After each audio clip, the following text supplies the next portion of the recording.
Welcome to Biz Help for You with host Candy Messer. Entrepreneurs like to focus on the big picture, like profitability, success, and a smooth-running organization. But there always seems to be those little things like taxes, employee compensation, laws, regulations, and more. Now you can get the answers you need in one place. Join us today as we break it all down for you. Now, here's your host, Candy Messer.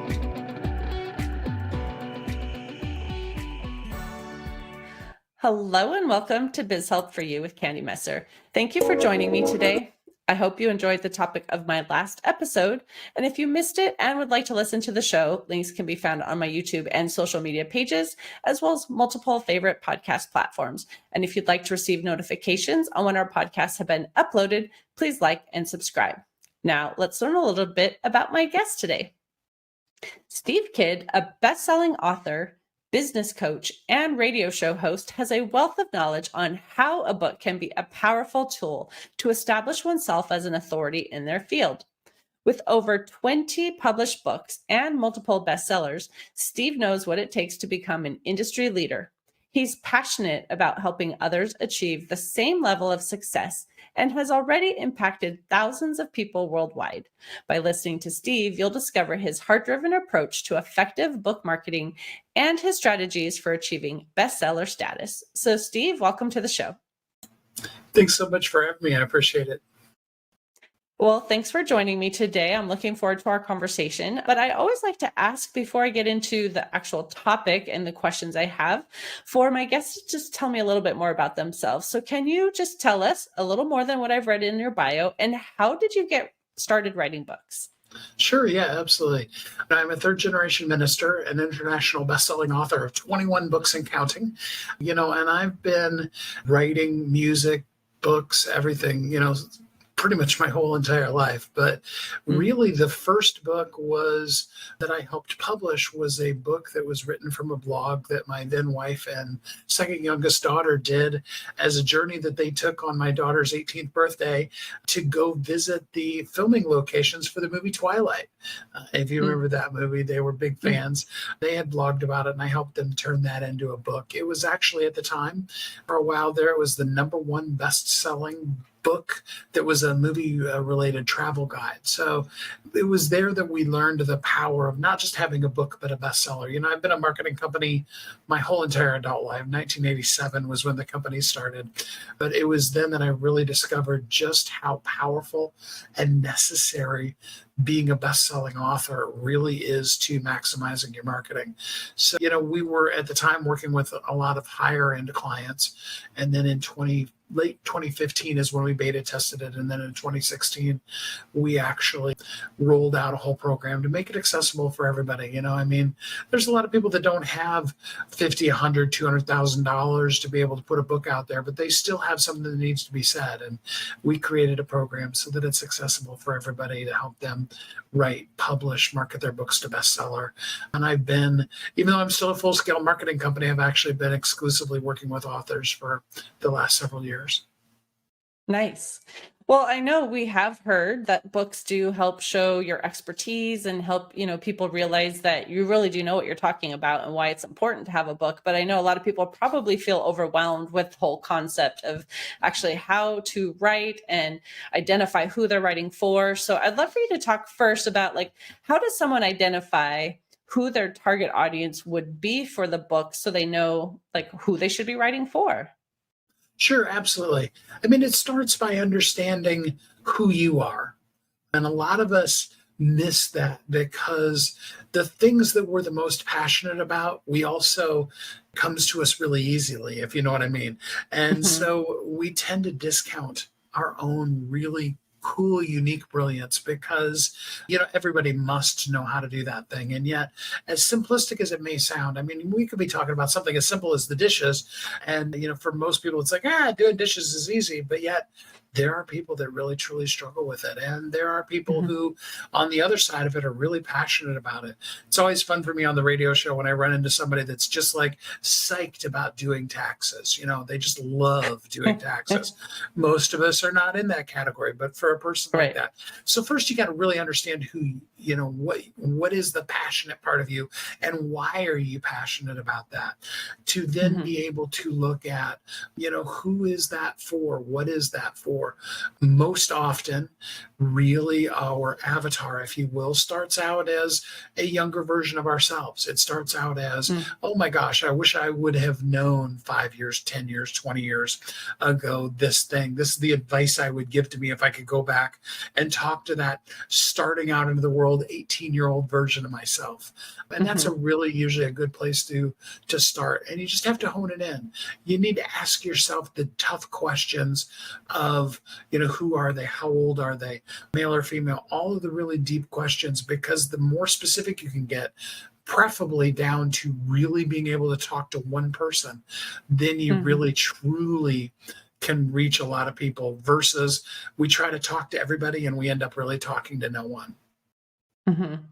Well, I know, like you were saying too, tax, right? I mean, I'm in compliance. I think it's interesting, but most people like hate that topic, right?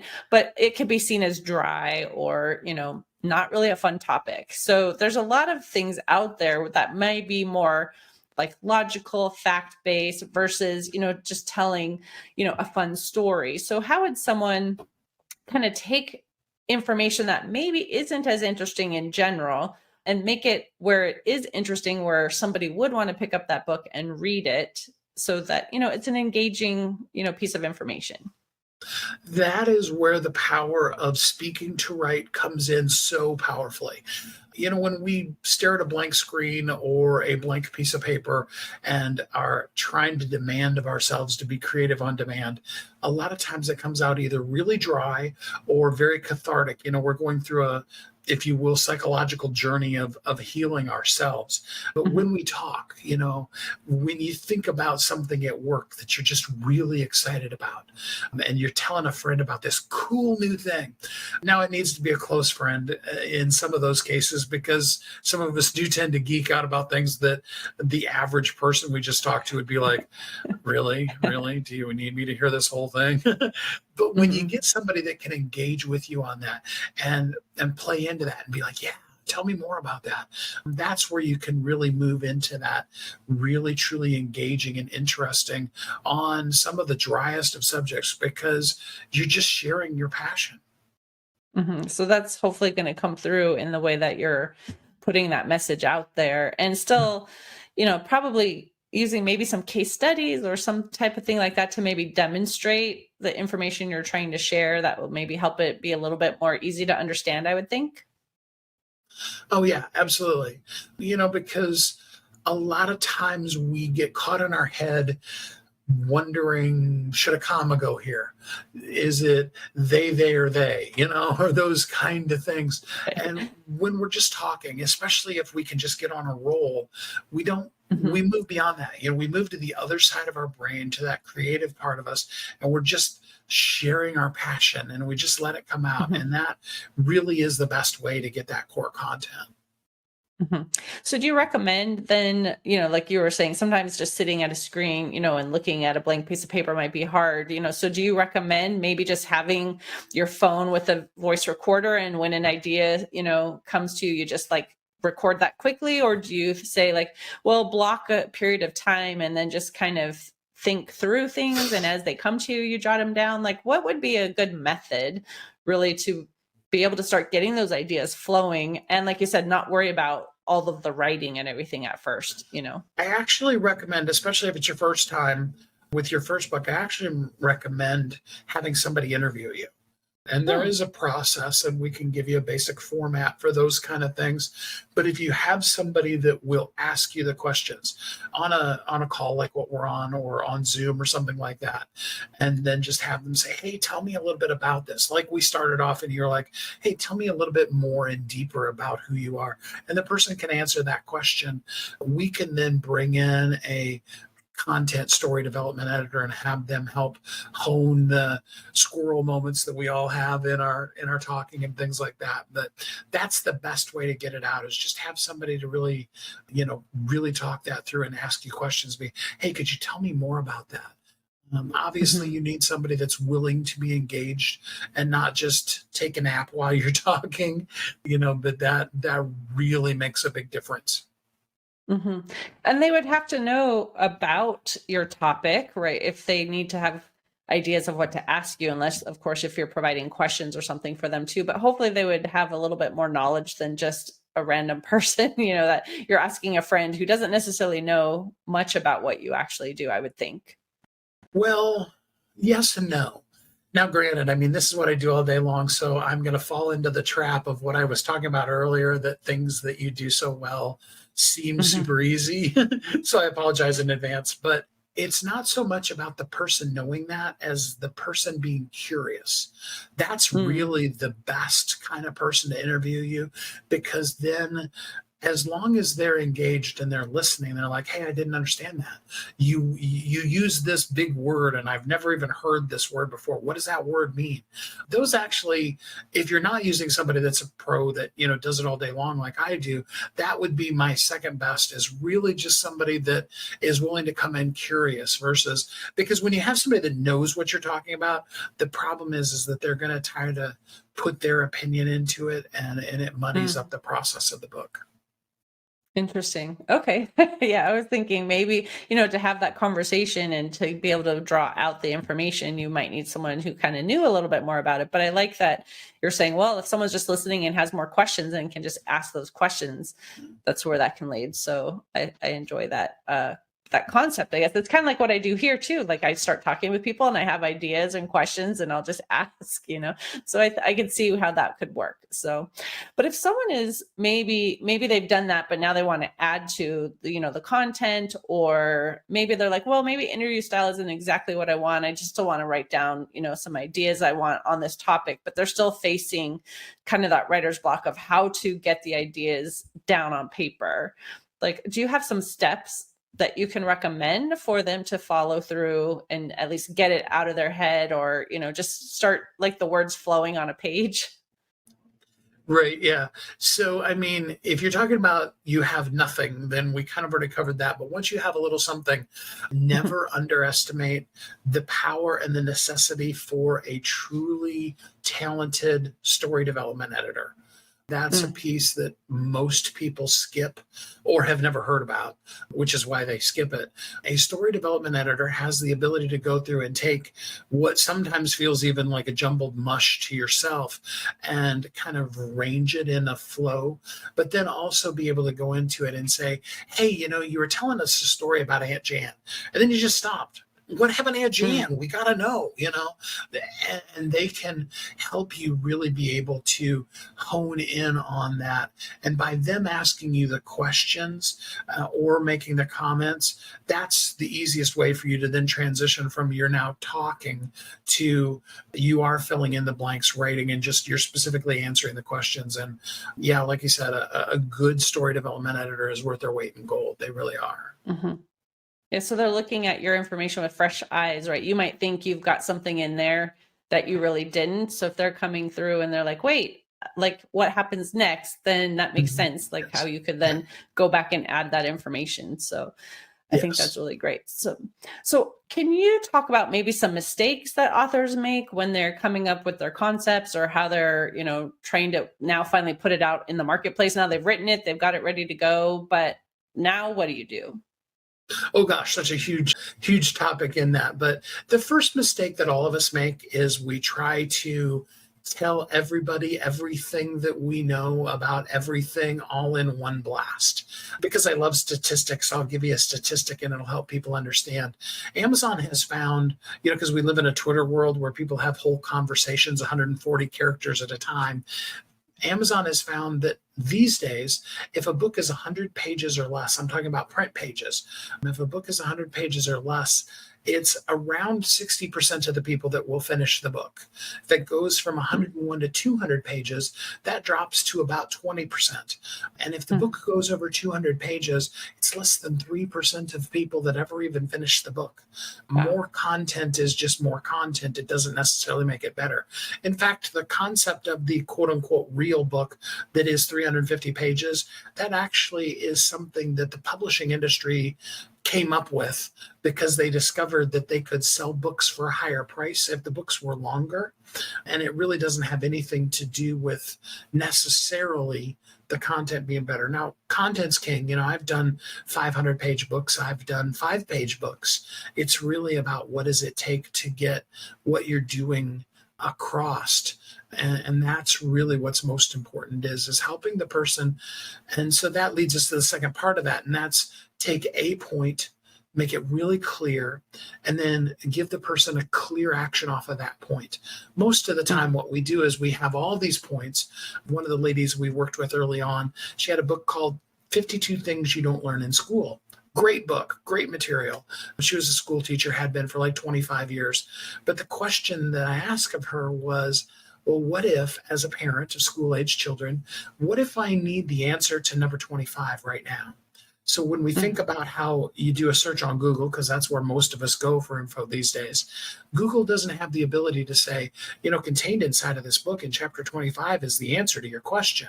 However, if we do a whole book that's based off of just the answer, the problem and the answer for chapter 25, that will allow Google to take advantage of the fact that, Amazon spends billions of dollars on advertising on Google, and why not have your book be that? So that's, from a writing standpoint, that's a big piece of it and the thing we need to know. The second part of your question has more to do with the marketing and the launch of your book. My 20th book that is a #1 international bestseller is actually called Bestseller is Only the Beginning. Because really, from a marketing standpoint, your book should be a bestseller on day one. Now, take heart. If you already have a book out and it wasn't bestseller on day one, we have a program. I've helped people whose books are even 20 years old get there. I've helped thousands with a 100% success rate. But really, in marketing, starting off at bestseller is really where we start. It's kind of like a doctor graduating from medical school is where he starts learning to be a doctor. And it's very similar to that. So we really want to have a marketing plan in place that does get us that credential on the book, and then build all the marketing that we do for the book above and beyond that. And when we're talking about, marketing a book, I know I've had some people that say, you have to put it on Amazon so you can become, that bestseller. You're going to be able to promote it. Say we were, this #1 in this category on this, day or week. And then I've heard others say, skip Amazon because they take, so much of the fee, or it's complicated, and have your own site and promote it that way. So in terms of where to put it, how to sell it, do you have tips one way or the other? You recommend both? What do you suggest? Well, we can't avoid Amazon because statistically speaking, in the high 90 percentile of all books in the whole entire world, they're sold off of one of Amazon's websites. So for the person you don't know now, not even the probability, they will find your book on Amazon. The ability to be able to compete with all that Amazon's already done in book space on a website is really not practical. Again, going back to the billions that Amazon spends on Google on advertising, I don't know many of us that have that kind of budget to throw at our website. That's not to say that our website, after we launch the book, may not be the best marketing program, but we absolutely do need to have a presence on Amazon. And I do focus on Amazon because there's, when you talk about their bestseller list, it's the only statistically driven bestseller list, meaning that if a book is at #2 and another one's at #3, during that time frame, it sold more books to actually legitimate people. And that's really what we want to know. When you start looking at New York Times and stuff like that, that's really a reflection of some place like Walmart having made a wholesale purchase. Doesn't necessarily mean anybody bought the book. Now, it may have done really well or it may not have. With that said, when we come to longer term and bigger strategies, you have to build a community. So if you're Mhm. going to have a website or a community platform or those kind of things, that's something that you need to build a following from. And so you don't want to hold off launching the book until you have that following. You want to launch the book, make it a bestseller, and build that community, whether it be your website or other types of social media type of formats. You want to build it on top of the you're a best-selling author, it's a best-selling book. Does that make sense? Mhm. So how do they make it a bestseller? I mean, you said from day one it should be a bestseller. So how do you do that? I mean, obviously you put it on Amazon then too, but to drive people to find it and buy it, obviously you've got marketing ahead of time that you need to be doing too, but maybe what is some information you would share regarding how to do that well? About 80% of ranking well on Amazon has to do with search engine optimization. Amazon is a search engine just like Google. It's just a search engine for people looking to buy things rather than for information. So, and that's the piece that most people lose. Most people, when they're setting up their book, when it comes to the keywords, they just put whatever keywords, having created the book, they feel like is what the book is about. And there's some nuances in that actually help and serve you better. Same thing's true with the categories and the descriptions. I'll give you a perfect example with categories. Most every first time author ends up with their book in self help. Now, that's not always Mm. true, but it substantially is very true.